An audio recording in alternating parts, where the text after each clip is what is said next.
But I think that there's a disservice, or there's another facet to the things he sees as hooks. The things that he sees are like, oh, things that have to be explained by reference to, for example, Second Temple Jewish literature like Enoch, or the Book of Jubilees, or things like that, or to the larger North Semitic tradition of ancient Canaanite, ancient Ugaritic texts like the Baal cycle. And there's a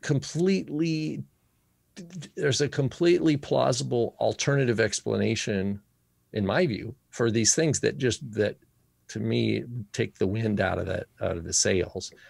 And what concerns me is that a lot of the what I call sensationalism and sizzle comes from only showing to me, it comes across as a sleight of hands kind of thing.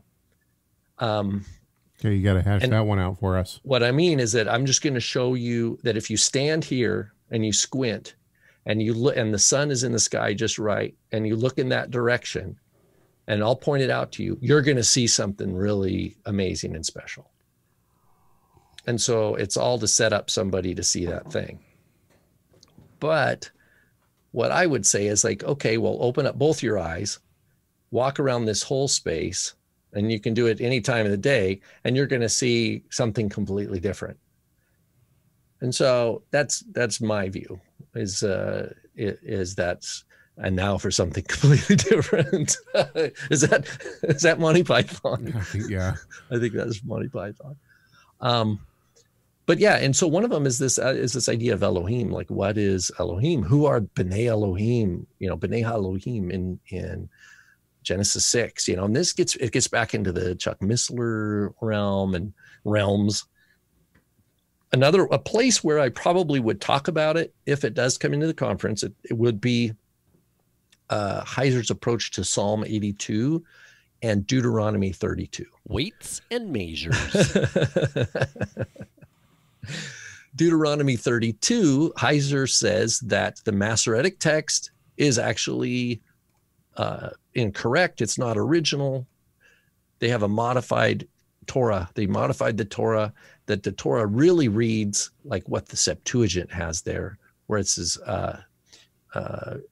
when God, I'm going from memory here, when the Most High, set out the nations, their inheritance, he did it according to the number, le mispar, to the number of, now the Masoretic text says B'nai Yisrael, according to the number of the sons of Israel. Right. Whereas Heiser says, no, that's all fine and dandy for the Masoretes, but really that's a theologically motivated textual change, that the scribes changed the scripture there.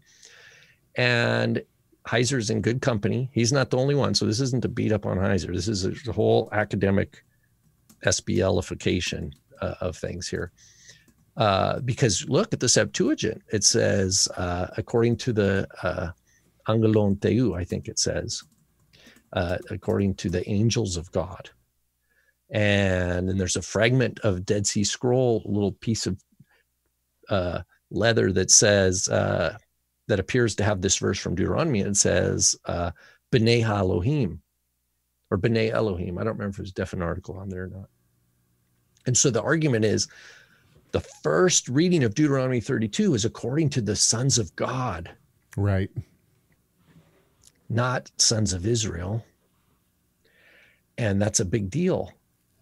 Yeah, it changes a lot. It changes a lot, doesn't it? Because it's tied to like, who are these sons of God? Right.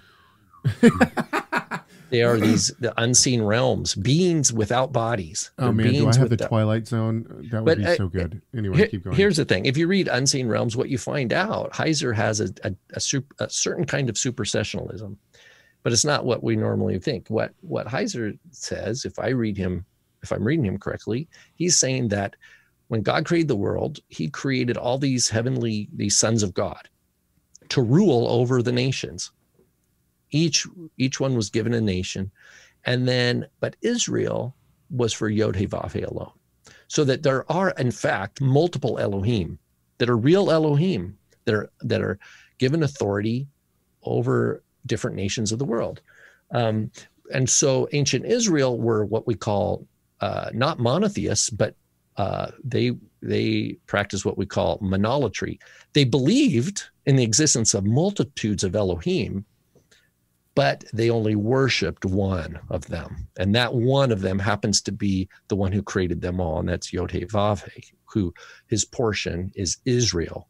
And so Israel, like the Ten Commandments say, right? It says, there shall not be lo tihyeh Elohim acharim. There will not be other gods, other Elohim. And the idea is, so it doesn't mean that they didn't exist. It means that in your worship of me, you do not pick up the gods that the nations are worshiping. But then what he says is a supersession, is that what happened is that those gods that Yod He Vav He created, that were disembodied beings, they failed. They failed in their mandate from the Creator to rule their people with justice and righteousness. Therefore, they lost their They lost their commission. And what in Christ, who both is and is not Yod He Vav He, according to Heiser, he says he is and he is not, which is strange.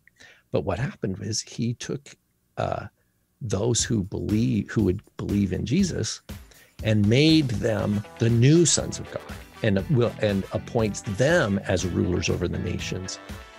Make sure to subscribe to our YouTube channel by clicking the subscribe button, and check out more videos from Messiah Matters.